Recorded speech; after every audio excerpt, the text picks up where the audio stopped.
Now, we will see the principle of non-alignment in detail. The principle that has come to be regarded as the most silent feature of Indian foreign policy has been non-alignment. Under the leadership of Pandit Jawaharlal Nehru, Nasser, Tito and the dedicated work done by several other leaders of the non-aligned countries, non-alignment developed into an international movement. At a time when the two superpowers, America and USSR, were committed to the policy of Cold War and security alliances with other nations as the means to build up their respective position in Cold War, the Indian policymakers thought it fit, both in the interest of world peace and India's security needs, to keep India away from the Cold War, military alliances and power politics. Originally, this policy of keeping away from Cold War was variously named as neutrality in Cold War or neutralism, but in the early 50s it came to be known as non-alignment. The principle of neither committing the nation to either of the two power blocs through an alliance nor remaining away from the international relations. The formal launching of NAM took place in 1961 when the first summit of non-aligned countries was held at Belgrade, and it was attended by 25 Afro-Asian and 1 European state.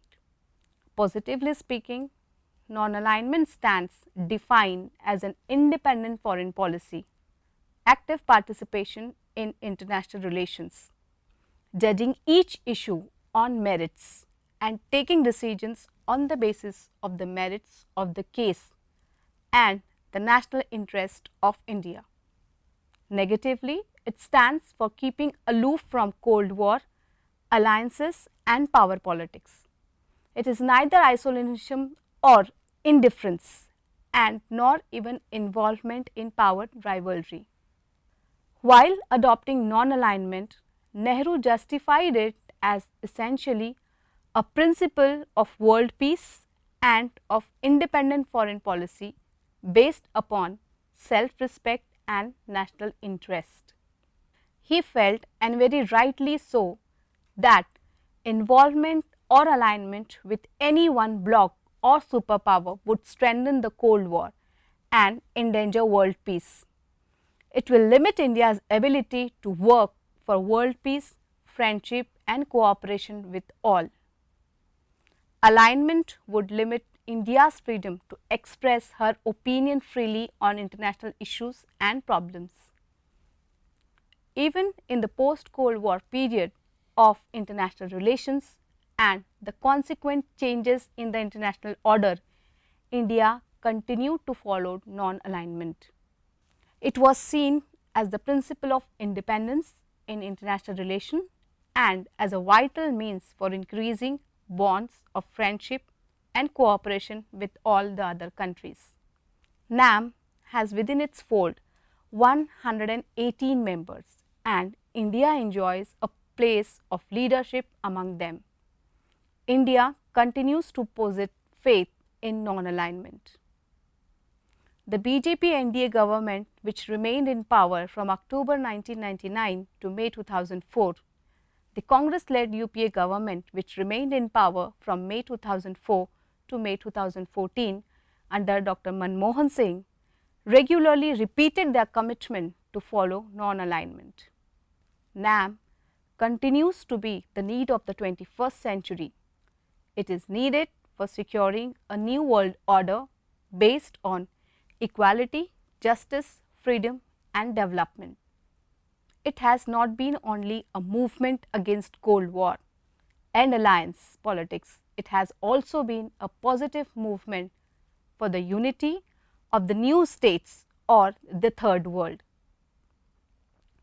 Ever since its origin in the early years of the Indian independence, non-alignment has been an object of severe criticism. The critics, both at home and abroad, have criticized it as a policy based on idealism and have expressed doubts about its operational ability as a principle of the Indian foreign policy. Some critics have not hesitated both to denounce it as a policy of positivity and inaction, as well as to level the charge that in the name of non-alignment, India has been keen to remain away from key issues of international relations. Further, whereas some of its many Western critics still describe it as a policy of undesirable neutrality, others continue to criticize it as a policy of double alignment or opportunistic alignment. But it must be noted that NAM has been a movement against apartheid, armament race, nuclear weapons, international terrorism, cross-border terrorism and forces of totalitarianism, authoritarianism and unilateralism. Though some progress in controlling these evils have been achieved, the battle against these is yet to be won.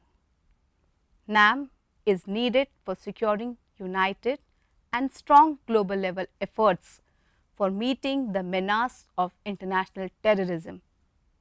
And it is to be noted that NAM has potentials to help nations to be an active and alert international actor. It can act as a guide and facilitator and help the developing countries to secure their interests and needs. India fully accepts the relevance of NAM in contemporary international relations.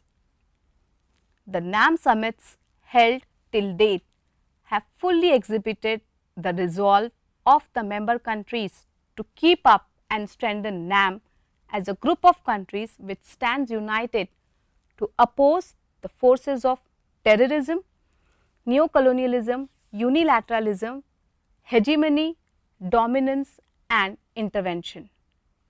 The non-aligned movement has rightly asserted its continued relevance and demonstrated its determination to uphold its objectivity, that is, to oppose and struggle against injustice, inequality, terrorism and underdevelopment.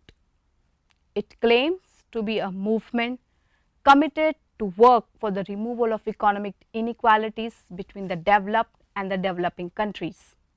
There are a number of tasks before NAM for NAM to continue. It must continue to act for securing these goals in the years to come. Since NAM was a product of the Cold War scenario and the bipolar world, many scholars have questioned the relevance of NAM after the end of the Cold War and the demise of the Soviet Union. However, even in the present scenario, NAM has a significant role to play. First, with the disintegration of Soviet Union, the world faces threat from unipolar world. The NAM can act as a check against the US dominance. Secondly, the developed North states and the developing South states are divided over several economic issues. The NAM remains a very relevant forum for third world countries to engage the developed nation in a productive dialogue. Moreover, the NAM can prove to be a powerful instrument for South-South cooperation. Such a thing is essential if the third world countries are to increase their bargaining power vis-a-vis the developed world. India continues to take active part in the non-aligned movement even after the end of the Cold War. Finally, the developing countries united under the forum of NAM have to fight for the reform of UN and change it according to the requirement of the 21st century.